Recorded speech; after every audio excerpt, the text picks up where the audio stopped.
एक आदमी जो अपना नाम जानता है, अपना चेहरा जानता है, लेकिन अपना पास्ट नहीं जानता। ना ये कि वो कहाँ से आया है, ना ये कि उसने क्या किया, ना ये कि उसके हाथों पे जो खून लगा है वो किसका था। सिर्फ एक चीज़ याद है उसे, एक चर्च की सीढ़ियाँ, और वो वहाँ पड़ा था ऑलमोस्ट डेड।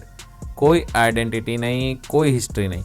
और इस आदमी को भेजा जाता है दुनिया के सबसे खतरनाक मिशन पे, ट्रांसल्वेनिया, जहाँ रहते हैं वैम्पायर्स, वेयरवुल्फ्स और एक ऐसा मॉन्स्टर जो कभी मारा ही नहीं जा सकता।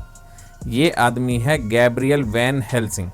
और आज हम बात करते हैं 2004 की वो classic dark fantasy Van Helsing की, एक मूवी जो हॉरर, एक्शन और एक मिस्टीरियस हीरो को एक साथ लेकर चलती है।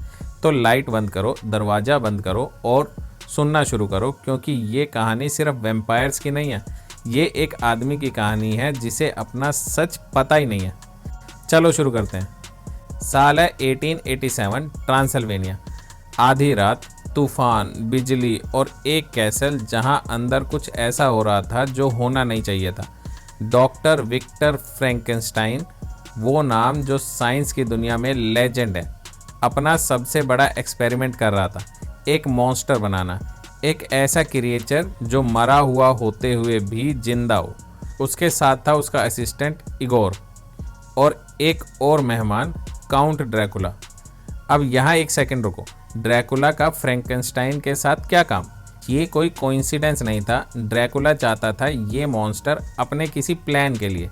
कौन सा प्लान के लिए, वो बाद में पता चलेगा। लेकिन फ्रैंकेनस्टाइन को जब ये समझ आया कि ड्रैकुला उसके क्रिएशन को यूज़ करना चाहता है किसी ईवल काम के लिए, उसने मना कर दिया और ड्रैकुला ने उसे मार दिया। इगोर, जो कि ड्रैकुला का ही चमचा था, सब देख रहा था चुपचाप, क्योंकि वो ड्रैकुला की तरफ से ही था। फ्रैंकेनस्टाइन का लॉयल असिस्टेंट एक्चुअली ड्रैकुला का स्पाई था।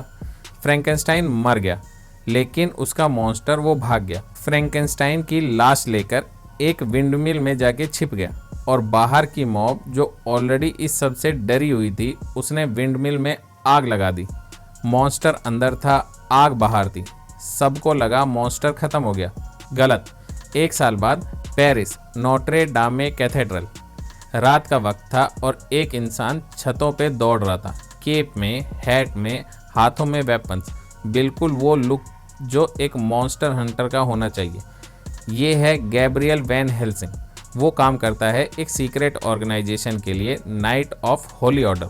वेटिकन सिटी से ऑपरेट करता है। काम, दुनिया को सुपर नेचुरल चीज़ों से बचाना, वैम्पायर्स, वेयरवुल्फ्स, डीमन, जो भी आए। आज उसका टारगेट था डॉक्टर जैकेल, या ज़्यादा सही कहें मिस्टर हाइड, वो ड्यूल पर्सनैलिटी वाला मॉन्स्टर। हाइड का साइज़ था एक बिल्डिंग जितने साइज़ का था वो, और फाइट छतों पे हो रही थी, नोट्रे डामे पे, एक एपिक ब्रॉल की तरह। वैन हेल्सिंग जीत जाता है या फिर हाइड ख़त्म हो जाता है, लेकिन खुश नहीं, क्योंकि वैन हेल्सिंग के पास एक दर्द था जो वेपन से नहीं जाता था। उसे कुछ याद नहीं था अपने बारे में। उसे सिर्फ इतना पता था कि वो एक चर्च की सीढ़ियों पे बेयरली अलाइव मिला था। कोई आइडेंटिटी नहीं, कोई मेमोरी नहीं, कोई पास्ट नहीं, सिर्फ ये एहसास कि उसने अपनी ज़िंदगी में कुछ बुरा किया है, कोई पाप किया है और उसे पता नहीं क्या किया है। वो चाहता था माफ़ी, और माफ़ी मिलती है काम से, इसलिए वो करता रहा, मिशन पे मिशन, मॉन्स्टर पे मॉन्स्टर। और वेटिकन ने उसे नेक्स्ट मिशन दिया, ट्रांसल्वेनिया। ट्रांसल्वेनिया में एक पुराना ख़ानदान था, वेलेरिस फैमिली, रोमानियन नोबेलिटी, और उनके ऊपर एक कर्स था। कहानी ये थी, उनके एंसेस्टर ने, वेलेरिस द एल्डर ने, एक प्रतिज्ञा की थी कि उनका खानदान ड्रैकुला को मारेगा, और अगर नहीं मारा तो पूरा खानदान प्रोगेटरी में जाएगा, मतलब नर्क में जाएगा। ना जन्नत, ना स्वर्ग, ना दोगच, सिर्फ एक बीच की अवेटिंग, फॉर एवर। कई जनरेशन से ये खानदान ट्राई करता रहा, कोई नहीं बचा। अब सिर्फ दो बचे हैं, एना वेलेरिस और उसका भाई वेल्कन। एना एक बैड एस फाइटर है, ड्रैकुला से नहीं डरने वाली, बोल्ड, स्टबर्न और अपने खानदान को परगेटरी से बचाने के लिए कुछ भी करने को तैयार। वेल्कन यंगर, ब्रेव, लेकिन थोड़ा इम्पल्सिव। वैन हेल्सिंग को वेटिकन ने टास्क दिया, ट्रांसल्वेनिया जाओ, ड्रैकुला को डिस्ट्रॉय करो और एना और वेल्कन को प्रोटेक्ट करो। साथ में गया कार्ल, एक फेरियर, वेपन इन्वेंटर, थोड़ा डरपोक और बहुत ज़्यादा फनी, लेकिन जेन्युइनली जीनियस, वैन हेल्सिंग का कॉमेडिक रिलीफ और ट्रस्टेड पार्टनर। दोनों पहुंचे विलेज में और वहां पहले ही ड्रामा शुरू हो गया। ड्रैकुला के पास थी 3 ब्राइड, वेरोना, मार्शिका और एलिरा। तीनों पावरफुल, तीनों डेडली, तीनों हाफ वैम्पायर हाफ बेंची जैसी, उड़ते थे, चीखते थे और खून पीती थी। जब वैन हेल्सिंग और कार्ल विलेज में पहुंचे, वहां पहले से एक अटैक चल रहा था। ड्रैकुला की ब्राइड लोगों पे हमला कर रही थी, एना अकेले लड़ रही थी। वैन हेल्सिंग ने ज्वाइन किया फाइट में और इस ब्रॉल में मार्शिका मारी गई। तीनों में से एक खत्म। ड्रैकुला अपने कैसल में बैठ के ये देख रहा था और जब मारिश्का मारी गई उसका रिएक्शन था एक क्रीपी स्माइल, जैसे इंसान को पता चले कि चेस में एक पॉन चला गया, इम्पोर्टेंट बट रिप्लेसेबल।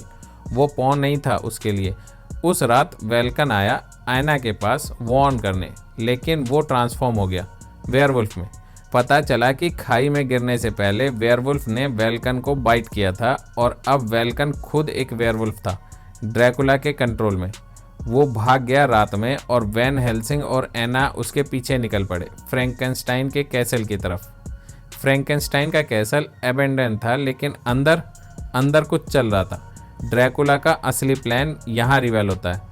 वो सेंचुरीज से ट्राई कर रहा था अपने अनडेड चिल्ड्रंस को लाइफ देने की। वैम्पायर्स के बच्चे जो पैदा तो होते हैं लेकिन जिंदा नहीं रहते। वो कोशिश करता था, वो देता था उन्हें जन्म और वो मर जाते थे हर बार, क्योंकि उन्हें चाहिए था फ्रैंकेनस्टाइन का ओरिजिनल फार्मूला, वो सीक्रेट इंग्रेडिएंट जो डेड टिश्यू को लाइफ देता था। और ड्रैकुला का प्लान था वेल्कन को, जो अब वेयरवुल्फ था, उसे एक कॉन्डिट की तरह यूज़ करे। उसकी लाइफ फोर्स से फ्रैंकेनस्टाइन की मशीन चलाओ और अपने हजारों बच्चों को लाइफ दो। हजारों अनडेड चिल्ड्रन, एक वैम्पायर आर्मी। वैन हेल्सिंग और एना का वहाँ पहुँचना वो सही वक्त था, गलत जगह सही टाइमिंग। एक भारी फाइट होती है। ड्रैकुला खुद वहाँ था और उसने वैन हेल्सिंग को देखा और कुछ हुआ उसकी आंखों में, पहचाना, जैसे वो पहले मिले हों कभी। ड्रैकुला ने कहा, आह गैब्रियल, तुम आखिरकार आए। गैब्रियल वैन हेल्सिंग का पुराना नाम। ये कैसे जानता था ड्रैकुला? वैन हेल्सिंग के पास जवाब नहीं था, अभी नहीं। ड्रैकुला के चिल्ड्रन जिंदा हो गए, लेकिन फ्रैंकेनस्टाइन का ओरिजिनल फार्मूला नहीं था, तो वो जिंदा नहीं रह सके और मर गए। Round 1 draw. वैन हेल्सिंग और एना भाग गए और विंडमिल में उन्होंने किसी को ढूंढा, फ्रैंकेनस्टाइन मॉन्स्टर। वो जिंदा था। ये मॉन्स्टर, यार ये वो मॉन्स्टर नहीं था जो तुम सोचते हो। वो डेंजरस नहीं था, वो एंग्री नहीं था, वो बस दुखी था। वो जानता था कि वो की था ड्रैकुला की मशीन का, कि अगर ड्रैकुला उसे पकड़ ले तो हजारों अनडेड क्रिएचर्स को लाइफ मिल जाएगी, और इसलिए वो छुपा हुआ था, डरता था, अकेला था। उसने वैन हेल्सिंग को सब बताया कि क्या होगा अगर ड्रैकुला ने उसे पकड़ लिया। वैन हेल्सिंग का प्लान था, उसे रोम ले चलो, वेटिकन में सेफ रहेगा, ड्रैकुला वहाँ नहीं पहुँच सकता। प्लान सिंपल था, लेकिन एग्जीक्यूट करना उतना सिंपल नहीं था। बुदापेस्ट के पास रास्ते में ड्रैकुला की रिमेनिंग ब्राइड ने अटैक किया, वेरोना और एलिरा, और साथ में वेल्कन। अब पूरी तरीके से वेयरवुल्फ, पूरी तरह ड्रैकुला के कंट्रोल में। फाइट ब्रूटल थी। वेरोना मारी गई, वेल्कन मारा गया। अब 2 ब्राइड में से सिर्फ एलिरा बची थी, लेकिन वैन हेल्सिंग को वेल्कन ने बाइट किया था, मतलब वैन हेल्सिंग अब वेयरवुल्फ कर्स में था। वक्त था, पर कुछ टाइम में वो भी ट्रांसफॉर्म हो जाएगा पूरी तरीके से, और फिर वो कंट्रोल में नहीं रहेगा। एलिरा ने एना को किडनैप कर लिया। डील थी, मॉन्स्टर दो, एना को वापस ले जाओ। एक मैस्करेड बॉल में एक्सचेंज होगा। वैन हेल्सिंग के पास कोई चॉइस नहीं थी। Massacred ball, mask, dress, dancing, beautiful और क्रीपी एक साथ। लेकिन यहाँ ट्विस्ट था, सारे गेस्ट वैम्पायर थे, पूरा बॉल एक वैम्पायर गैदरिंग, ड्रैकुला की दुनिया। वैन हेल्सिंग और कार्ल डिस्गाइज में अंदर आए। एना को रेस्क्यू करना था, मॉन्स्टर को सेफ रखना था, लेकिन मॉन्स्टर क्रिप्ट में लॉक था और ड्रैकुला के एलाइज ने उसे रिट्रीव कर लिया था। एना रेस्क्यू हुई, दोनों भाग निकले, लेकिन अब सिचुएशन वर्स हो गई। मॉन्स्टर ड्रैकुला के हाथ में था। वेयरवुल्फ कर्स वैन हेल्सिंग के अंदर बढ़ रहा था और ड्रैकुला अब उसके पास सब कुछ था जो चाहिए था। कार्ल ने एक इम्पॉर्टेंट चीज़ डिस्कवर की, एक पेंटिंग का फ्रेगमेंट जो वेटिकन सिटी में कार्डिनल ने वैन हेल्सिंग को दिया था। वो एक्चुअली एक पाथ ओपनर था, ड्रैकुला के सीक्रेट कैसल का रास्ता। और एक और बात, कार्ल ने हिस्ट्री खोदी और उसने बताया ड्रैकुला कोई आम वैम्पायर नहीं था, वो था वेलारिस का एल्डर का बेटा, मतलब एना के एंसेस्टर का खुद का बेटा था ड्रैकुला। ईयर 1462 में ड्रैकुला को मारा गया था लेफ्ट हैंड ऑफ गॉड द्वारा। एक मिस्टीरियस पावरफुल एंटिटी ने उसे मार दिया था, लेकिन ड्रैकुला ने डेविल से डील की, वापस आया जिंदा और इमॉर्टल। वेलारिस द एल्डर जो ड्रैकुला का बाप था, वो अपने बेटे को मार नहीं सका, तो उसने उसे एक आइसी फोर्ट्रेस में बंद कर दिया, प्रिजन कर दिया। और इसलिए खानदान कर्स्ड था, क्योंकि प्रॉमिस था कि वो ड्रैकुला को मारेगा, पूरा नहीं किया। और वो लेफ्ट हैंड ऑफ गॉड वो कोई और नहीं था, वो गैब्रियल था, वो वैन हेल्सिंग था, आर्क एंजल गैब्रियल, जो कभी ड्रैकुला को मारा था, जो रिइंकार्नेट हुआ था एक इंसान के रूप में, और जिसे अपना पास्ट याद नहीं था क्योंकि उसकी मेमोरी वाइप थी। वेटिकन ने उसे प्रोटेक्ट किया था इस सच से, या शायद उसे यूज़ किया था। ये था वो सीक्रेट, ये था वो कनेक्शन। इसलिए ड्रैकुला ने गैब्रियल को कह के पुकारा था। यहाँ एक सेकेंड, ये रिवेलेशन कि जो हंटर है वो एक्चुअली एक एंजल था जो पहले ही एक बार ये काम कर चुका था। ये एक ब्रिलियंट आइडिया है। वैन हेल्सिंग सिर्फ एक मॉन्स्टर हंटर नहीं है, वो एक कॉस्मिक साइकिल का हिस्सा है और वो खुद नहीं जानता। ये feeling of being used without knowing, ये जेन्युइनली हॉन्टिंग है। मॉन्स्टर मिला, मॉन्स्टर ने बताया ड्रैकुला के पास लाइकनथ्रोपी का क्योर है, मतलब वेयरवुल्फ का क्योर है, क्योंकि सिर्फ एक वेयरवुल्फ ही ड्रैकुला को मार सकता था। तो वो क्योर अपने पास रखता था ताकि कोई वेयरवुल्फ यूज़ ना कर सके उसे मारने के लिए। प्लान बना, एना और कार्ल जाएंगे क्योर लेने। वैन हेल्सिंग जो अब हाफ वेयरवुल्फ था, ड्रैकुला को रोक के रखेगा। तो फाइट शुरू हुई, वैन हेल्सिंग वर्सेस ड्रैकुला, दोनों अपने बीस्टल फॉर्म में। ड्रैकुला ने फाइनली वैन हेल्सिंग को रिवेल किया कि वो गैब्रियल है, आर्कएंजल, और ऑफर दिया मैं तेरी मेमोरी वापस दे सकता हूँ, सब कुछ याद आ जाएगा। वैन हेल्सिंग के लिए ये सबसे बड़ा टेम्पटेशन था। वो सारी ज़िंदगी यही चाहता था, अपना पास्ट जानना, लेकिन उसने रिफ्यूज़ किया और वेयरवुल्फ फॉर्म में उसने ड्रैकुला को मार दिया। ड्रैकुला के मरने के साथ उसकी सारी अनडेड ब्रूड भी ख़त्म हो गई। हजारों क्रिएचर्स डस्ट में चले गए। अलीरा जो एना के पीछे थी, एना ने मार दिया। कार्ल की हेल्प से तीनों ब्राइड ख़त्म हो गई, लेकिन वैन हेल्सिंग अब पूरी तरीके से वेयरवुल्फ था, कंट्रोल नहीं था उसमें। और एना क्योर लेकर आई, उसके पास था वो एंटीडोट। उसने इंजेक्ट किया वैन हेल्सिंग को, लेकिन बहुत देर हो गई थी एक पल के लिए। वैन हेल्सिंग ने वेयरवुल्फ फॉर्म में एना को मार दिया अपने हाथों से, जिस औरत को वो प्रोटेक्ट करने आया था।